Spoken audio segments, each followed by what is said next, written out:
ओम जय श्री हरि विष्णु। जय माता रानी। दोस्तों, आपके अपने चैनल धर्म साधना में आपका बहुत बहुत स्वागत है। माँ भगवती दुर्गा की कृपा सदैव आप और आपके समस्त परिवार पर बनी रहे। पौष मास की कृष्ण पक्ष की एकादशी को सफला एकादशी कहा जाता है और जैसा कि नाम से ही पता चलता है, सफला अर्थात सभी कार्यों में सफलता दिलाने वाली एकादशी। तो इस दिन अगर आप व्रत धारण करते हैं या बिना व्रत किए भी भगवान श्री हरि विष्णु की विधि विधान से पूजा करते हैं तो इतने मात्र से ही भगवान श्री हरि विष्णु की कृपा प्राप्त होती है और हर कार्य में आपको सफलता की प्राप्ति हो जाती है। जीवन सफल हो जाता है सफला एकादशी का व्रत धारण करने से, ऐसा शास्त्रों का कथन है। तो इस दिन अगर आप व्रत धारण करते हैं अत्यंत ही श्रेष्ठ है। मान लीजिए किसी कारणवश अगर आप व्रत नहीं भी कर पाते हैं तो भी भगवान श्री हरि विष्णु को समर्पित होती है एकादशी की तिथि। इस दिन विधि विधान से भगवान श्री विष्णु की पूजा आराधना कीजिए, मंत्रों का जप कीजिए, सात्विक भोजन कीजिए, आचार विचार व्यवहार शुद्ध रखिए, विश्वास कीजिए। बिना व्रत किए भी भगवान श्री विष्णु की कृपा आपको प्राप्त हो जाती है। तो आज की वीडियो में मैं आपसे बात करने वाली हूँ पौष मास की सफला एकादशी के बारे में। सफला एकादशी की तिथि कब प्रारंभ हो रही है, कब समाप्त हो रही है, व्रत आपको कब धारण करना है और पारण का यानी कि व्रत खोलने का शुभ मुहूर्त क्या होगा। आज के दिन आपको किस प्रकार से भगवान श्री विष्णु की पूजा आराधना करनी चाहिए, किन मंत्रों का जप करना चाहिए और कौन सा उपाय करें जिससे कि व्रत करते हैं तो व्रत का संपूर्ण फल हमें प्राप्त हो और बिना व्रत किए भी अगर आप पूजा आराधना कर रहे हैं तो आपकी मनोकामना पूर्ण हो, आपको आपकी पूजा का संपूर्ण शुभ फल प्राप्त हो। इसके लिए आज विशेष क्या करना चाहिए, संपूर्ण जानकारी आपको आज की वीडियो में मैं शेयर करने वाली हूँ। तो वीडियो बहुत महत्वपूर्ण है, पूरा ज़रूर देख लीजिए। अच्छी लगे वीडियो तो लाइक भी ज़रूर कीजिए क्योंकि आपके लाइक्स, आपके कमेंट्स मेरे लिए बहुत महत्वपूर्ण होते हैं। यही एकमात्र जरिया है जिनसे मुझे पता चलता है कि आपको ये वीडियो अच्छी लगती है और आपके लिए ये वीडियो उपयोगी है। तो अगर वीडियो अच्छी लगे तो लाइक तो ज़रूर ही किया कीजिए। तो सबसे पहले जानते हैं कि सफला एकादशी की तिथि कब प्रारंभ हो रही है, कब समाप्त हो रही है और व्रत आपको कब धारण करना है। देखिए, पंचांग के अनुसार पौष मास के कृष्ण पक्ष की एकादशी तिथि का प्रारंभ हो रहा है 7 जनवरी 2024 को प्रातःकाल 12:41 पर और एकादशी तिथि का समापन हो रहा है 8 जनवरी को प्रातःकाल 12:46 पर। ऐसे में व्रत हमें कब धारण करना है तो देखिए, सूर्योदय कालीन तिथि हमें प्राप्त हो रही है 7 जनवरी 2024 को और दिन होगा रविवार का। तो रविवार के दिन 7 जनवरी को एकादशी का व्रत रखा जाएगा और एकादशी के दिन सूर्योदय काल का समय रहेगा सुबह 7:13 पर और सूर्यास्त का समय रहेगा शाम को 5:51 पर। तो जो भक्त एकादशी का व्रत धारण करते हैं रविवार को एकादशी का व्रत धारण करेंगे और दशमी तिथि के नियम का पालन शनिवार को यानी कि 6 जनवरी 2024 को करना है।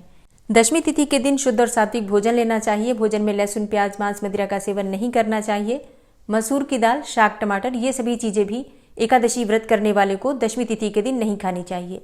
गाजर, मूली, बैंगन ये चीजें भी त्याग करनी चाहिए दशमी तिथि के दिन से। दशमी तिथि की संध्या काल में सूर्यास्त होने के बाद आप अन्न और नमक दोनों चीजें नहीं खा सकते हैं, मतलब भोजन नहीं कर सकते हैं। अगर आप कुछ खाना चाहें तो फलाहार कर सकते हैं, फल इत्यादि ले सकते हैं। एकादशी के दिन प्रातःकाल जल्दी उठना चाहिए, ब्रह्म मुहूर्त में उठ जाइए, गंगा जल मिश्रित जल से स्नान कीजिए या फिर संभव हो पास में कोई नदी हो, पवित्र नदी हो तो वहां जाकर पवित्र नदी में भी स्नान कर सकते हैं। नहीं तो अपने घर में भी गंगा जल मिलाकर जल में और फिर स्नान कर सकते हैं।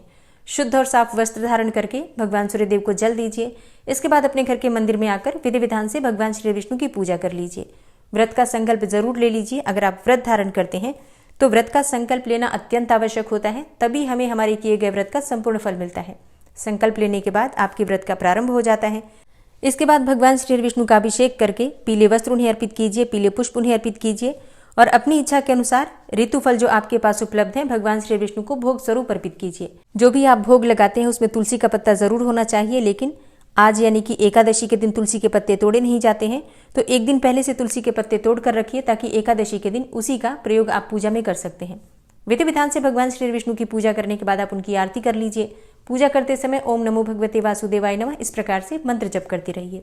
जो भक्त व्रत धारण करते हैं दिन में फलाहार कर सकते हैं, कोई सा भी फल इत्यादि लेकर और जूस पीकर, फलों का रस पीकर, चाय लेकर आप व्रत धारण करते हैं। आप चाहे तो निर्जल भी ये व्रत धारण कर सकते हैं, लेकिन ये पूरी तरह से आपकी अपनी इच्छा पर निर्भर करता है।